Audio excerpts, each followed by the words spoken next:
When Leonardo DiCaprio's automobile stalls outside a modest, overlooked car repair place, he anticipates nothing more than a swift fix. Yet, inside that quiet space, laboring solo under faint, fluorescent lamps, stands an older technician with weary hands and an unspoken determination. Something about this gentleman, his precision, his solitude, lingers with Leonardo long after he drives away. A week passes, and Leonardo returns, eager to say thank you. But when he arrives, the workshop is dark, its doors locked, and what he discovers leaves him standing in the center of the road, unsettled. Before we continue the story, please let us know where you're watching from. And if you find value in narratives like this, subscribe to the channel. Tomorrow, another special story awaits. The sun was setting over Los Angeles, casting a golden radiance upon the city streets. Within a small, old-fashioned repair garage on the outskirts of town, Henry Carter wiped grease from his hands and let out a tired sigh. At 72, Henry had spent the majority of his life working on vehicles. His lone man operation had endured for decades, outlasting big dealerships and modern repair franchises. Not because it was flashy, but because people trusted him. Yet that trust did not cover medical bills.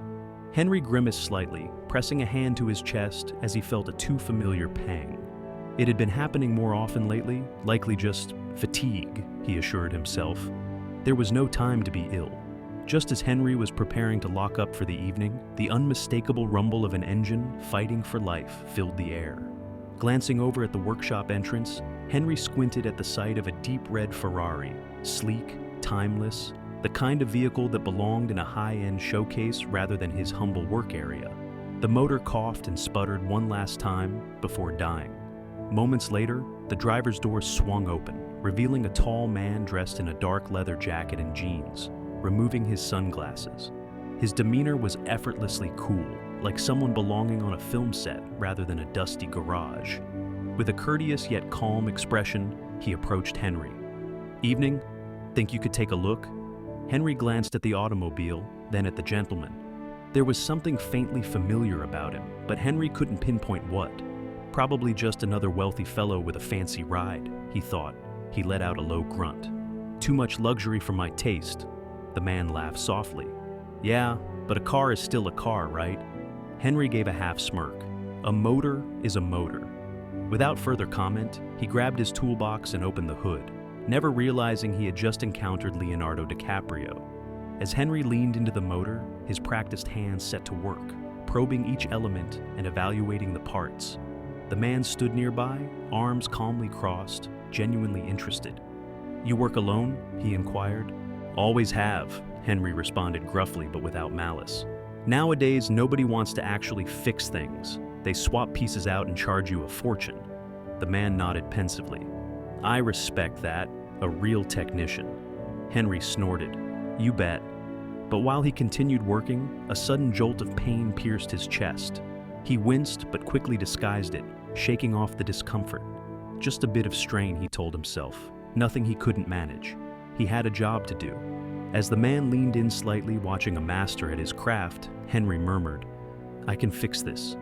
Give me a few minutes." What Henry didn't know was that this was no ordinary customer, and that this visitor would soon alter his life forever. In the cooling Los Angeles evening air, inside Henry Carter's small domain, the scent of oil, metal, and effort hung thick. Henry, sleeves rolled up and tool at the ready, peered under the Ferrari's hood, his seasoned eyes searching for the issue. The tall man, clad in black leather and dark jeans, stood quietly close by, watching attentively. Henry had encountered this sort before, rich gentlemen enamored with their cars, but clueless about their inner workings. Yet something about this particular fellow felt different. Henry muttered under his breath as he reached into the motor. "Too many wires, too many computer systems. Modern cars won't let you sense the machine anymore." The man managed a small smile, nodding. "I like people who do things properly." Henry gave a derisive snort. "Then you're in the wrong city, kid." The man merely laughed softly, saying nothing more. Henry concentrated on the task, twisting a wrench, adjusting a belt. He'd serviced countless vehicles over his decades, and this one wasn't that unusual, but his breath felt heavier than usual, with a dull weight pressing on his chest. Ignoring it, He continued. Finishing the job took priority. While Henry worked, the man stayed close, evidently intrigued. "So, you've been doing this a long time?" Henry didn't glance up. 50 years. Opened this garage in '74 and kept it afloat ever since. His guest nodded, impressed. Hard to find that nowadays. Henry cleaned his hands, examining the stranger. "Yeah? So, what do you do?" The man's smile was measured. "I'm in the entertainment world." Henry raised an eyebrow. "Music or movies?" A fleeting hesitation. "Movies?" Henry grunted. "Figures. Always someone from Hollywood driving a Ferrari." The man laughed softly, not offended, seemingly amused. "Not my ride, borrowed from a friend. But I do admire cars." Henry offered an approving nod. "At least you appreciate them. Most folks with money treat them like trophies." The man's grin faded ever so slightly. He nodded once more. "Yeah, I've never cared much for trophies." Turning back to the motor, Henry grabbed a wrench and suddenly froze. A sharp, burning ache seared across his chest, creeping along his ribs. His breathing caught, vision flickering. After a second, the pain subsided, though his hands still trembled. He clenched his jaw. These episodes had been happening for some time. He had no room for weakness. Sucking in a breath, he forced himself to finish, tightening the last bolt. The motor was repaired. That was what counted. Henry backed away and wiped his forehead. "All right, give it a try now." The man settled into the driver's seat and turned the key. The motor purred back to life, producing a flawless low growl. Henry folded his arms, satisfied. "There, good as new." The man smiled, his hands brushing over the steering wheel. "Beautiful." He exited the Ferrari, pulling out his wallet. "So, how much do I owe you?" Henry shook his head. "Nothing. Seeing a vehicle run smooth is payment enough." The man paused, looking genuinely astonished. "You sure?" Henry waved him off. "I don't charge for easy fixes. Just come back if you have more trouble." Studying Henry thoughtfully, the man then gave a warm smile. "I will, and I'll bring you a coffee next time." Henry let out a husky chuckle. "Just don't bring any of that fancy Starbucks stuff." The man laughed softly again, climbed into the Ferrari, and lowered the window. With a respectful nod, he said, "See you soon, Mr. Carter." Henry merely grunted, watching as the Ferrari merged onto the street. He had no clue who he had just assisted, nor the impact that man would soon have on his world. As Henry locked up for the night, his chest constricted once more. He struggled momentarily for air, gripping the doorframe until the sensation passed. Same as before, it left, and he brushed it off, switching off the lights. Another day, another job. Tomorrow, though, tomorrow would diverge from the routine, because the man he had just helped was already formulating plans. And this time, he wouldn't arrive empty-handed. The soft hum of the Ferrari's motor accompanied Leonardo through the deserted streets of Los Angeles. The evening breeze was cool, skimming across his face, but his thoughts stayed on Henry Carter, the old-school technician, gruff, obstinate, but wholeheartedly earnest. That was a rarity in this city. Leonardo had met a vast array of individuals, stars, directors, tycoons, but Henry struck a chord of authenticity. For some reason, Leonardo couldn't shake the feeling he needed to learn more about him. Once home, Leonardo got himself a glass of water and opened his laptop. Typing Henry Carter Auto Repair Los Angeles into a search bar, he found a modest website, outdated in design, featuring no gimmicky branding or showy advertisements. It simply read, "Carter's Auto Repair, honest work since 1974. Leonardo scrolled through a few old, low-resolution photographs. A younger Henry standing proudly in front of his workshop, wrench in hand. Then something else caught his eye, posts from loyal patrons who had posted stories about Henry over time. He leaned in to read, "I was short on cash and my car broke down on the freeway. Henry fixed it free of charge, told me to pay him whenever I could. I never forgot that. This gentleman once stayed past, closing to fix my truck so I wouldn't miss my night job. He refused any extra tip. My dad brought his car here for 30 years. After Dad passed, Henry repaired his old Chevy so we could drive it to the funeral." Leonardo's grip on his laptop tightened. Clearly, Henry was more than a technician. He was a foundational figure in his community. Yet, outside that neighborhood, almost nobody knew it. Leaning back in his chair, Leonardo glanced at the screen. He'd spent under an hour with Henry, but he was now certain of one truth. Henry Carter was no ordinary man. People like him deserved more than oblivion. Leonardo eyed his laptop again, thoughts churning. He had to repay Henry somehow, but money wouldn't work. Henry had already refused payment. So, what mattered to Henry? Leonardo recalled their talk at the workshop. Henry lamenting how these days, mechanics just switched out parts instead of truly knowing the machine. Then it came to him. Leonardo smiled to himself. This wasn't about writing a check. It was about giving Henry a legacy. Closing the laptop and grabbing his phone, Leonardo prepared to call someone. But before he could punch in the number, his phone buzzed with an unfamiliar caller. With a small frown, he hesitated and then answered. "Hello?" A tentative voice came through. Hi, is this Leonardo DiCaprio?"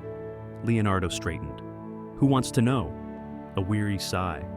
"Name's Bill. I run the laundromat across from Henry Carter's place." Leonardo's grip on the phone tightened. Why was this guy calling him? "How did you get my number?" Bill hesitated.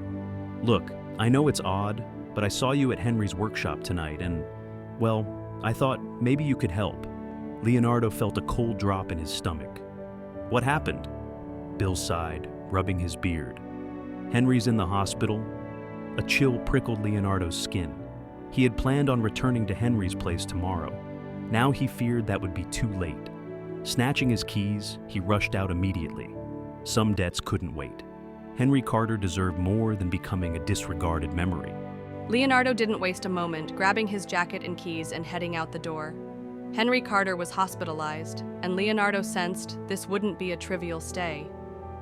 By the time Leonardo reached Carter's auto repair, the streets were quieter than usual. The moment he parked, a heaviness settled on his chest. The workshop, normally dim but still open late, was utterly dark. A single piece of paper taped haphazardly to the front door. Leonardo got out, his boots echoing on the pavement as he approached. The note read, "Closed indefinitely." His jaw tensed. That confirmed it. Henry wasn't there. Judging by the forlorn state of the place, he hadn't been around for days. While Leonardo stood there, trying to process, footsteps sounded behind him. Turning, he spotted a man in his 60s, clad in a faded flannel shirt, standing near the laundromat across the road. The man's eyes showed a flicker of recognition. "You're the guy from last night, right?" Leonardo offered a nod. "Bill?" The man gave a small, sad smile. "Yeah, sorry to call you out of nowhere, but I figured you'd want to know." Leonardo's voice was quiet. "What happened?" Bill exhaled slowly, rubbing his graying beard. "Henry collapsed while working the other day. Looked real rough. A customer found him bent over in the garage, trying to power through." Leonardo clenched his teeth, recalling how Henry touched his chest while working on the Ferrari. He'd sensed something was wrong, but hadn't pried or stuck around. "Where is he?" Leonardo demanded, his voice taut. "County General. He's been there since Monday." Leonardo dipped his head in acknowledgement, already heading back to his car. Bill called after him. "Listen, I don't know your connection to Henry, but he's kept this place running longer than most folks have been alive. And now..." Leonardo halted, turning his gaze back. Bill sighed once more. "I'm not sure he's got the strength to fight this." Leonardo's hold on his keys tightened. Henry had given everything, his workshop, his community. Now, when he needed a friend, there was no one around. Leonardo wouldn't stand by and let that happen. Without another word, he got in his car and sped off toward the hospital. Because at this point, it wasn't just about repairing a broken motor. It was about mending something much more crucial. While Leonardo navigated the freeway, his grip on the wheel was tense. Henry might reject charity, but Leonardo wasn't offering pity. He intended to deliver something bigger. Whether Henry wanted it or not, Leonardo wouldn't leave that hospital empty-handed. This wasn't just a bedside visit. It was the start of a bigger plan. County General's corridors were saturated with the sterile smell of disinfectant and stale coffee. Leonardo DiCaprio strode through them with determination, his boots thudding softly on the linoleum. wasn't there for a photo op or to promote anything. His focus was Henry Carter. If Bill was correct, time was short. At the reception desk, a nurse blinked upon spotting Leonardo, but to her credit, she didn't ask for a picture. "I'm looking for Henry Carter," Leonardo said, voice tense. "He was admitted a few days ago." She typed into her computer, then nodded. "Room 317, third floor. He's stable, but don't expect him to talk much." Leonardo thanked her and headed to the elevator, relieved Henry was considered stable. Still, if he wasn't speaking, something was amiss. Leonardo was determined to figure out what. The hospital room was dim, Henry lying in bed, pallid, an IV drip and heart monitor connected to him. Leonardo stood there briefly, observing the older technician, who had so easily fixed his Ferrari days ago, now looking worn and frail. Then Henry's eyelids fluttered open, and he rasped, "Damn, don't tell me your car broke down again." Despite himself, Leonardo grinned. Even in his current state, Henry remained the same. Leonardo drew a chair close. "No, it's still running great." Henry let out a small snort, then hissed in discomfort, hand drifting to his chest. Leonardo's expression darkened. "How bad is it?" Henry gave a weak shrug. The action alone seemed draining.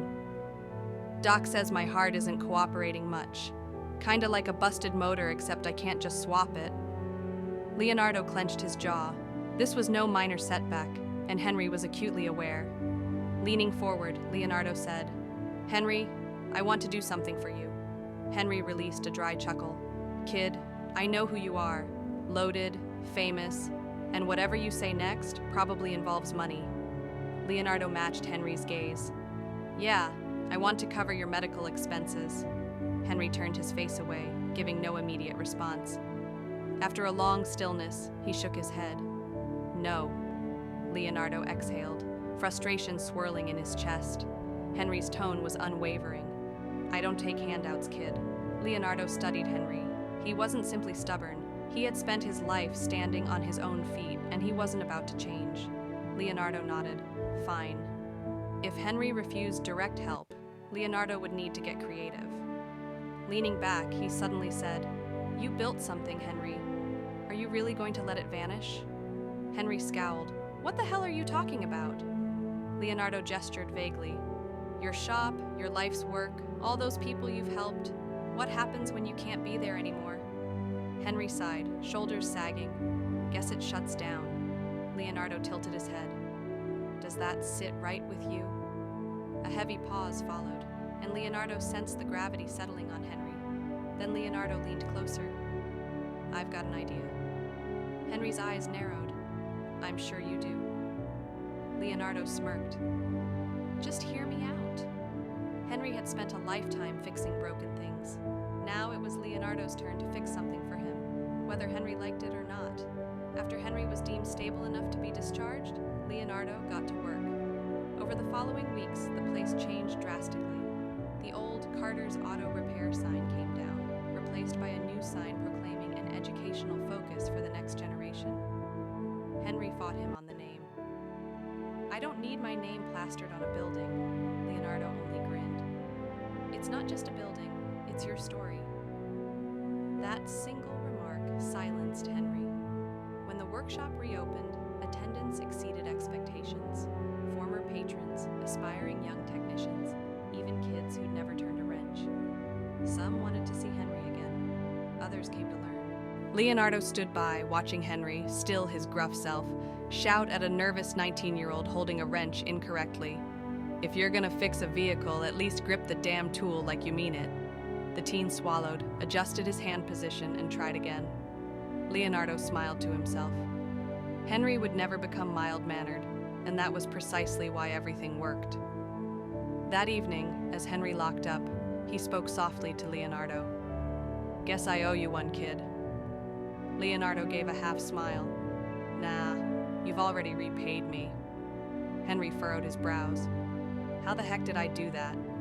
Leonardo nodded toward the workshop. "By proving that the right way is still worth teaching." Henry looked up at the new sign. It read, "The Henry Carter Technical Garage, since 1974, with a freshly added line, "Because some things deserve to be done right." For the first time in ages, Henry felt genuine pride. Maybe he hadn't planned for any of this.